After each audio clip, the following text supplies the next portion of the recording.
temporary office. Today I'm going to talk about my loft conversion. I'm going to talk about the process, the work that was done, and most importantly, how much it cost. But first of all, let me show you what it looked like before. To be fair, it probably looks the same as any other roof base would, but I wanted to make it a lot nicer before I started to use it for storage. So, let's get into it. Since I fitted a loft ladder, the first order of business was to cut a couple of joists and make the hatch bigger. After the hatch was ready, it was time to put a floor down. Once the chipboard was down, it was time to insulate the roof and start fitting sheets of plasterboard. After the ceiling was plasterboarded, it was time to frame out the walls, insulate them and plasterboard them. I would like to apologise for all of the portrait clips. I didn't have the foresight to film any landscape because I only planned on using this stuff for shorter format content, but hopefully it's still watchable. After all the plasterboard was up, it was time to tape and fill.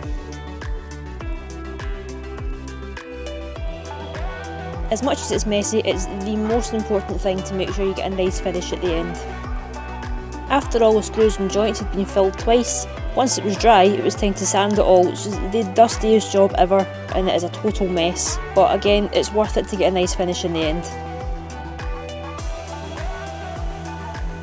Once everything's nice and smooth, get the hoover out, mop the floor, then get your rollers and start painting.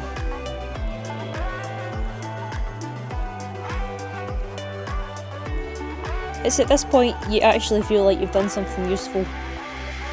Since right now this is just a big storage space for me, I haven't bothered with any sort of floor covering. Most of my belongings were in a storage unit before. It was costing a couple £100 a month, which was the motive behind converting my own loft to use this as a storage unit instead. So as soon as the paint was dry, it was time to run to the unit, get all my stuff out and cancel the direct debit because it was costing a fortune. But the most important part, how much did this all cost? Well, it was a total DIY job, so this is materials only, there's no labour on top of this. I have no idea how much a tradesperson would charge to do such work, but this is what it cost materials.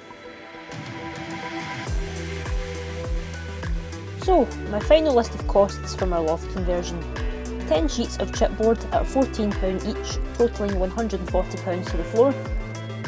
11 50mm PIR boards at £30 each, totalling £330 for all of the insulation, 16 lengths of timber totalling around £100, 21 sheets of 6x3 plasterboard at £20 each, totalling £220 for the walls and ceiling, 1 box of plasterboard screws around £10, 2 bags of plasterboard filler at £15 each, 3 lengths of skirting at £15 each, totalling £45.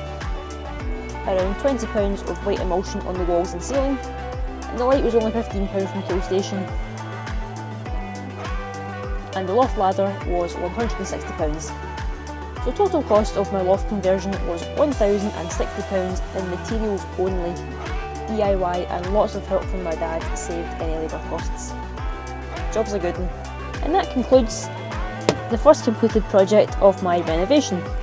Thank you so much for watching. If you want to see more, please hit the subscribe button because there is loads more to be done. And I mean loads, the entire house is getting done. See you in the next one.